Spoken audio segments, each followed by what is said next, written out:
নমস্কাৰ আপুনি চাবলৈ আৰম্ভ কৰিছে নিউজ ট্ৰেন্ডিং অসম। আজি হৈছে 31 জুলাই। অসমৰ লগতে ভাৰতৰ বিভিন্ন প্ৰান্তৰ পৰা আজি ৰাতিপুৱাৰ কেইবাটাও খবৰ আহি পৰিছে। অহা 1 আগষ্টত বিদ্যালয়সমূহক লৈ আহি গ'ল নতুন নিৰ্দেশনা। 1 আগষ্টৰ পৰা পুনৰ আৰম্ভ হ'ব পাঠদান, কিন্তু উৎকট গৰমৰ বাবে ৰাজ্যত সলনি হ'ব পাঠদানৰ সময়সূচী। গুৱাহাটীৰ সকলো শিক্ষানুষ্ঠানত প্ৰযোজ্য হ'ব এই নিৰ্দেশনা। পুৱা 7:30 পৰা সকলো শ্ৰেণীতেই আৰম্ভ হ'ব পাঠদান আৰু ছুটিৰ ক্ষেত্ৰতো শ্ৰেণী অনুসৰি থাকিব তাৰতম্য।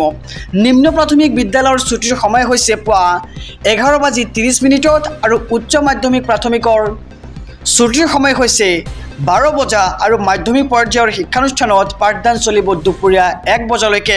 আৰু কামৰূপ মেট্ৰৰ ISDO দীপিকা চৌধুৰীৰ নিৰ্দেশনা জাৰি এই মুহূৰ্তত। খবৰ জনাইছোঁ যে অহা 1 আগষ্টৰ পৰা গুৱাহাটীৰ সকলো শিক্ষানুষ্ঠানতেই কিছু সালসলনি কৰা হৈছে বিদ্যালয়ৰ নিয়ম, আৰু ছুটিৰ ক্ষেত্ৰত আৰু বিদ্যালয় আৰম্ভ হোৱাৰ ক্ষেত্ৰতো কিছু নিয়ম সালসলনি কৰা হৈছে। এই মুহূৰ্তত জনাইছোঁ আজিৰ 2 নম্বৰ খবৰটো। প্ৰচণ্ড বৰষুণকো নেওচি ওলাই আহিল হাজাৰ হাজাৰ মুছলমান হোৱাৰ কাৰণে আমাক অত্যাচাৰ কৰিছে। ইয়াৰ বাবে বিচাৰ আমাক লাগিবই আৰু আমি প্ৰাণ দিবলৈ সাজু আছোঁ।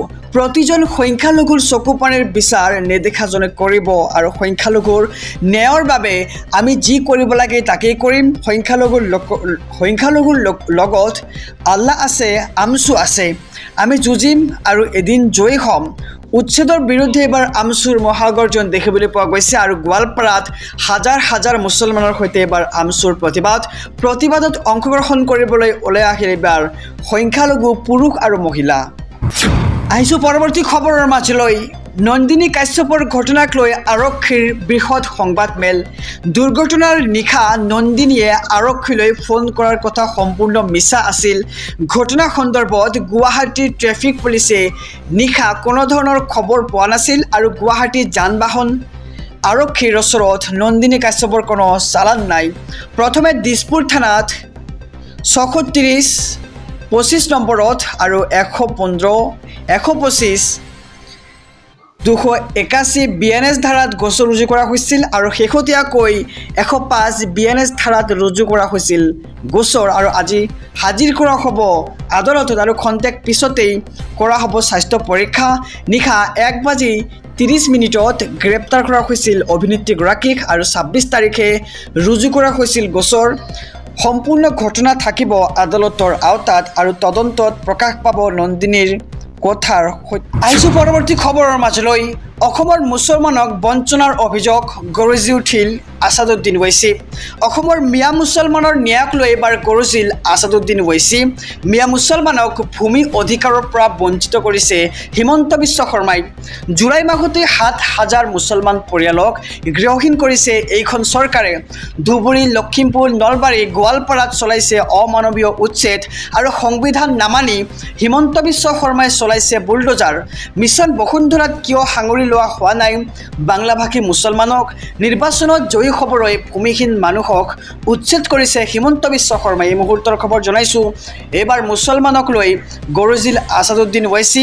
অসমৰ মিয়া মুছলমানৰ ন্যায়ক লৈ এইবাৰ গৰজিল আছাদুদ্দিন ওৱেইচি, আৰু মিয়া মুছলমানক ভূমি অধিকাৰৰ পৰা বঞ্চিত কৰিছে হিমন্ত বিশ্ব শৰ্মাই।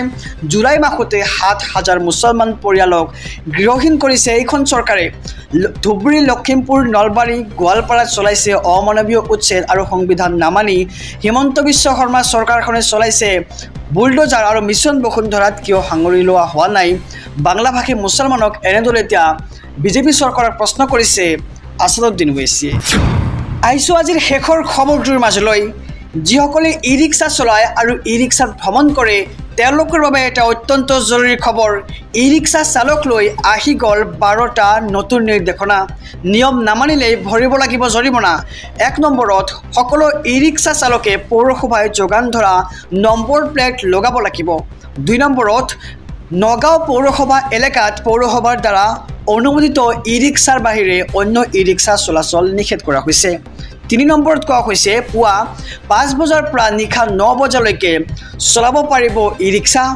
4 নম্বৰত কোৱা হৈছে প্ৰতিখন ই ৰিক্সাৰ সোঁফালে গ্ৰীণেৰে বন্ধ কৰা হ'ব লাগিব, আৰু ব্ৰেক, হৰ্ণ, লুকিং গ্লাছ থাকিব লাগিব।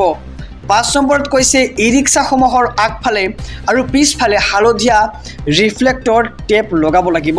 6 নম্বৰত কোৱা হৈছে ই ৰিক্সা চালকে নিচাযুক্ত দ্ৰব্য সেৱন কৰিব নোৱাৰিব, অন্যথা বাতিল কৰা হ'ব অনুজ্ঞাপত্ৰ।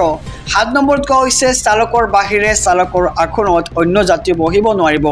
আমি দেখা পাওঁ যে ই ৰিক্সাসমূহৰ চালকৰ সন্মুখতেই যাত্ৰী কঢ়িয়ায়, কিন্তু এনে কৰিলে বিহা হ'ব এতিয়া জৰিমনা আৰু মুঠ 5জন যাত্ৰীহে কঢ়িয়াব পাৰিব এখন ই ৰিক্সাই। 8 নম্বৰত চালকে অনুজ্ঞাপত্ৰ সকলো সময়তে লগত ৰাখিব লাগিব, অন্যথা 500 টকা পৰ্যন্ত জৰিমনা ভৰিব লাগিব ই ৰিক্সাৰ গৰাকীয়ে আৰু নিৰীক্ষমতে ভৰিব লাগিব, ভৰা হ'ব লাগিব প্ৰথম কিলোমিটাৰ।